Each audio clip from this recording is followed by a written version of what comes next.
We can measure color difference in terms that more closely relate to the way we describe color: lightness, chroma, and hue.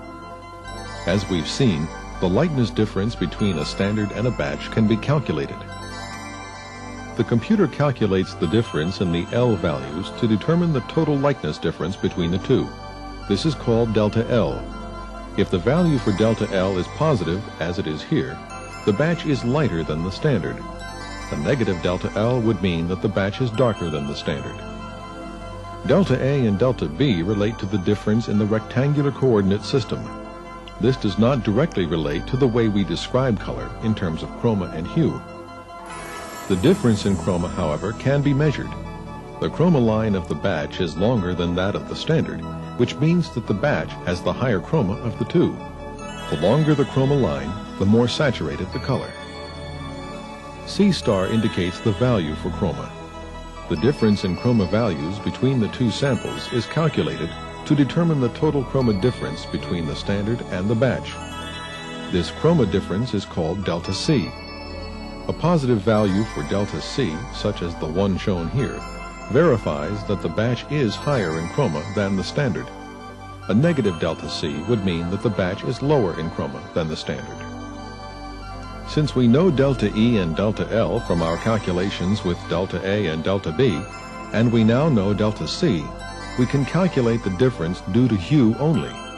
This difference is referred to as delta H. Delta E is the same whether we describe it using delta LAB or delta LCH. In both cases, it gives equal weight to all three dimensions.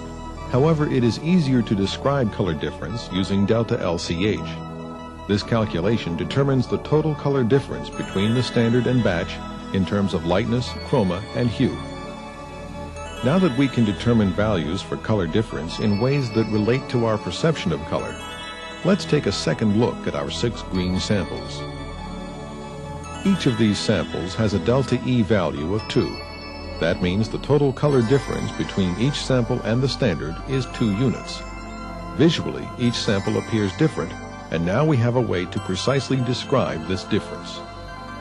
Sample 1 has been described as having higher chroma. If we look at the values for delta L, delta C, and delta H, we see that delta L and delta H are equal to 0. This means that there is no difference between the sample and the standard in terms of lightness or hue. However, delta C, the difference due to chroma, is equal to 2. The total color difference, delta E, of 2 is therefore due to a difference in chroma between this sample and the standard. When we describe sample 1 as having higher chroma, it's because it has 2 more units of chroma than the standard. Sample 2 has been described as lighter. If we look at the values, we see that delta L, the difference due to lightness, has a value of 2. Delta C and delta H are equal to 0. The total color difference, delta E, of 2 is therefore due to a difference in lightness between this sample and the standard. Sample 2 is lighter by 2 units than the standard. Sample 3 has been described as yellower. If we look at the values, we see that delta L and delta C have values of 0. Delta H, the difference due to hue, is equal to -2. In this example, the total color difference of 2 is due to a difference in hue between the sample and the standard. We can also describe the differences between the 3 other samples and the standard in terms of delta L, delta C, and delta H. Sample 4 has been described as bluer. By looking at the values, we can see that the total color difference of 2 is due to hue only. Sample 5 has been described as darker. The values indicate that the total color difference of 2 is due to a difference in lightness. Sample 6 has been described as having lower chroma. By looking at the values, we can see that the total color difference of 2 is due to a difference in chroma. Although all 6 samples have the same delta E, the samples that differ in terms of hue appear to be the least acceptable matches. Since the same numerical difference doesn't represent the same degree of acceptability, a different tolerance can be set for lightness, chroma, and hue. Generally, the tolerance for hue will be the smallest. But how do we establish these tolerances? Now that we can relate the differences in hue, chroma, and lightness separately, we find that these differences agree with our visual assessment. How do you get these numbers? What should they be for your particular operation? Well, you really probably already have the answers. Somebody with experience that has a computer sitting between their shoulders has been making decisions for a long time on what is acceptable and what is not. If you take these retained samples and measure them and reduce these measurements to differences in hue, differences in chroma, and differences in lightness, you'll have your answer. You'll see for your operation what the tolerances should really be.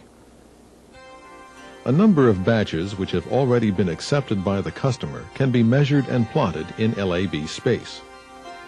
When plotted in three-dimensional space, these samples can be used to determine the acceptable visual limits.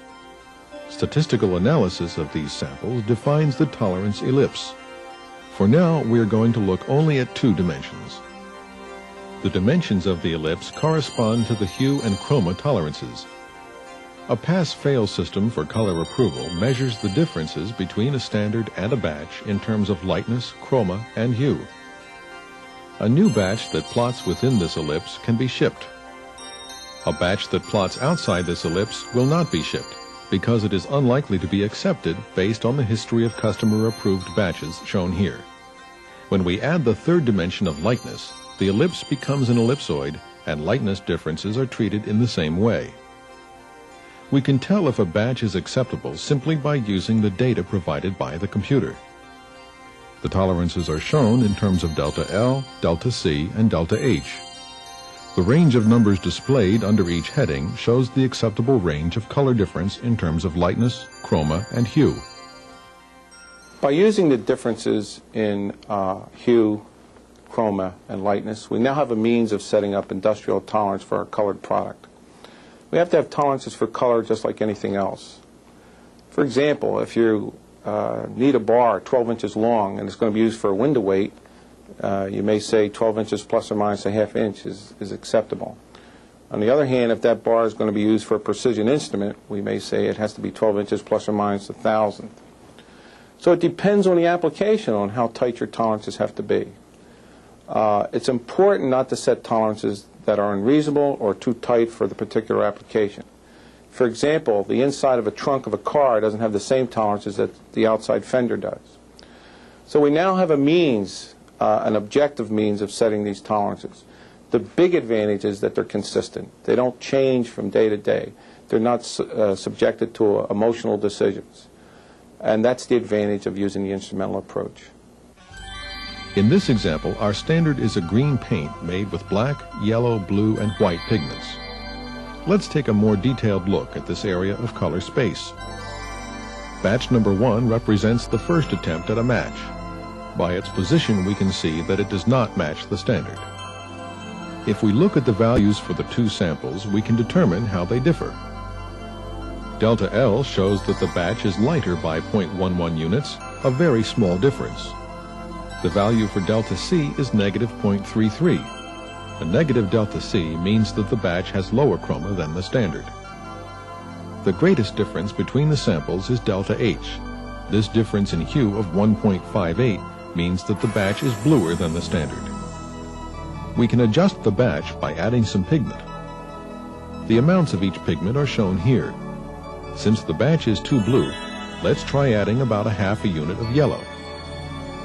The additional amount of yellow allows us to adjust the batch closer to the standard. The values for delta E, delta L, delta C, and delta H are now close to 0, confirming that we have an acceptable match.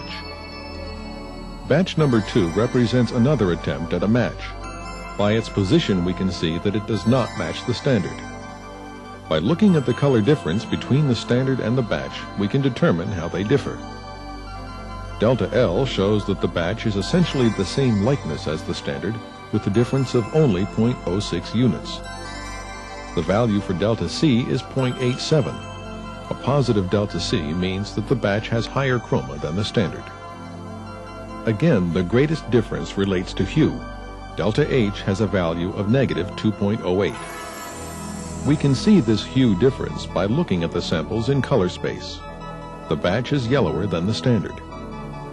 Since it's more yellow, we can add some blue to adjust the batch for hue and add some black or white to adjust for chroma. With the addition of blue, black, and white, the batch moves closer to the standard for hue and chroma. If we look at the delta values, we see that the biggest change is in terms of hue. Delta H has changed from negative 2.08 to negative 0.7. The value for delta C has changed from 0.87 to negative 0.19. If we wanted to bring this batch closer, we could again add a small amount of blue to adjust for hue, and then adjust for chroma and lightness.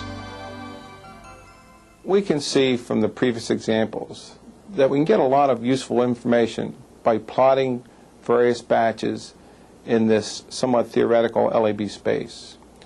The plots will help us decide what kind of correction to make to a production batch, which pigments or which dyes to add. While this is giving us mostly qualitative data, with experience we can get quantitative or at least somewhat quantitative data. However, sooner or later we have to answer the question exactly how much dye or how much pigment do we add to a batch, how much stronger is one dye from one manufacturer compared to the same dye from another manufacturer. We have to find some way of converting a measurement into something that's quantitative. The topic of our next tape will deal with this problem. We're going to look at how we can take spectrophotometry, reflectance, or transmission measurements and convert them into some function which is in fact linear with respect to concentration.